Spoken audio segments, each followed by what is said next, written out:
Right right बच्चों, आज के इस चैप्टर में हम समझने वाले हैं फ्रॉक के बारे में। और नीट का हमारे बहुत ही फेवरेट टॉपिक है और बहुत ही अच्छा टॉपिक होने वाला है ये। अगर बात करके ये बहुत ही सिंपल टॉपिक है और हमारे स्कोरिंग टॉपिक में भी से भी है।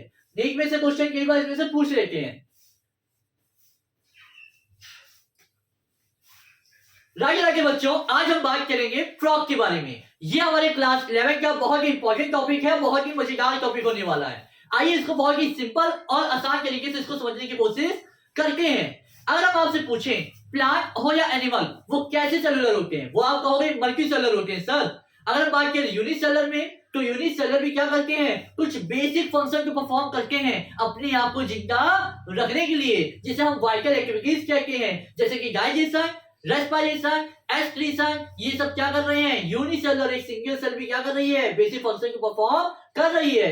इसी तरह मल्टी सेल भी क्या करते हैं, कुछ बेसिक फंक्शन को परफॉर्म करते हैं जो उनको जिंदा रखने में हेल्प करते हैं। आज हम बात करेंगे फ्रॉग की। तो फ्रॉग और ह्यूमन में क्या होती है, बहुत सारी सिमिलैरिटीज हमें देखने को मिलती है। जैसे हमारे हार्ट की जो हमारा हार्ट होता है उसके ऊपर वाली लेयर को हम क्या कहते हैं बेटा, बताओ, आप लोग पढ़े होंगे स्कूल में, पेरिकार्डियम। इसी तरह फ्रॉग में भी क्या होती है, ये सिमिलैरिटी होती है। हमारे में आरबीसी पाई जाती है, फ्रॉग में भी पाई जाती है भैया। हमारे में डब्ल्यूबीसी पाई जाती है, फ्रॉग में भी पाई जाती है। हमारे में स्मॉल इंटेस्टाइन होता है, फ्रॉग में भी होता है। हमारे में भी स्टोमक होता है, फ्रॉग में भी होता है। तो बहुत सारी सिमिलैरिटीज हमें देखने को मिल रही है। लेकिन ऐसा नहीं है कि आप ही फ्रॉग हो गए हो, फ्रॉग अलग है, जो कि हम इसको और इंट्रोडक्शन में समझेंगे।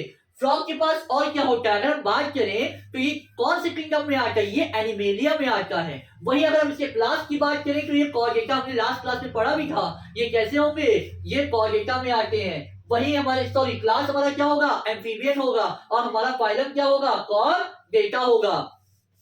अगर हम बात करते हैं इसके हैबिटेट की, किसके हैबिटेट की, मतलब ये लिव इन फ्रेश वाटर और लैंड। ये क्या होते हैं, ये पानी में भी रह सकते हैं और लैंड में भी रह सकते हैं। ये पानी में भी रह सकते हैं और लैंड में भी रह सकते हैं, लेकिन ये मैरीन में, समुद्र में रह नहीं सकते हैं। आगे अगर हम बात करते हैं फ्रॉग की, तो फ्रॉग जो होता है उसकी कॉमन स्पीसीज जो इंडिया में पाई जाती है उसका नाम क्या है, राणा टिग्रीना। अगर आपको याद करने में प्रॉब्लम हो रही है राणा टिग्रीना की, तो ये याद कर लो, राणा जी मुझे माफ करना, मैंने टाइगर को देख लिया। राणा जी मुझे माफ करना, मैंने टाइगर को देख लिया। राणा टिग्रीना, राणा जी मुझे माफ करना, मैंने टाइगर को देख लिया। ये क्या होते हैं, अपनी बॉडी टेम्परेचर क्या करते हैं, अकॉर्डिंग टू इन्वायरमेंट चेंज करके रहते हैं। मतलब इनका बॉडी टेम्परेचर कांस्टेंट नहीं रहता है। ऐसे को हम क्या कहते हैं बेटा, कोल्ड ब्लडेड कहते हैं, और इसे हम पॉइकिलो टर्म भी कहा जाता है। मतलब ये कैसे जानवर, कैसे एनिमल होते हैं, ये कोल्ड ब्लडेड एनिमल होते हैं। और सबसे बढ़िया बात क्या है भैया, जैसे हमारे बहुत सारे लोगों में देखने को मिल जाती है, इंसानों में भी, मतलब कलर को चेंज करने की एबिलिटी। ये क्या करते हैं, एबिलिटी है इनके पास अपने कलर को चेंज करने की, जिससे ये क्या कर सकते हैं, दुश्मनों से, एनिमीज से बच सकते हैं। Ability to change their colour. आपने देखा होगा काली नाली में जब मेढक रहता है तो वो काले कलर का हो जाता है, जब वो घास में रहता है तो हरे कलर का हो जाता है, रेगिस्तान में रहता है तो वो रेतीले कलर का हो जाता है। इसी तरह हमारा ये क्या होते हैं, ये अपने कलर को चेंज कर सकते हैं। ये घास में हरे कलर के हो जाते हैं। अगर हम बात करें इसको, जो प्रोटेक्टिव कलरेशन, ये जो कलर जो चेंज कर रहा है, जो ऊपर कलर इनके आ जाते हैं, इसे हम क्या कहते हैं बेटा, मिमिक्री कहते हैं। क्या कहते हैं, मिमिक्री। ये हमारी अकॉर्डिंग टू एनसीईआरटी हम चल रहे हैं। अगर हम बात करते हैं तो ये क्या होते हैं, आपने गाना सुना होगा, बरसात के मौसम में तन्हाई के आलम में मैं गड्ढे से निकल आया।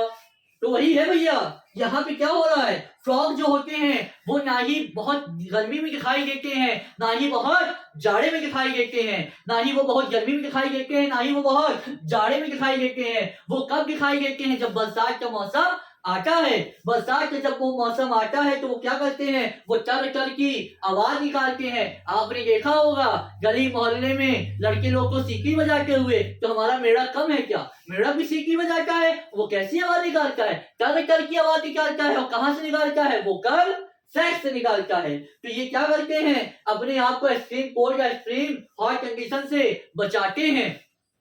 किसके द्वारा? गिर पड़ोस में रहकर। मतलब क्या हुआ इसका?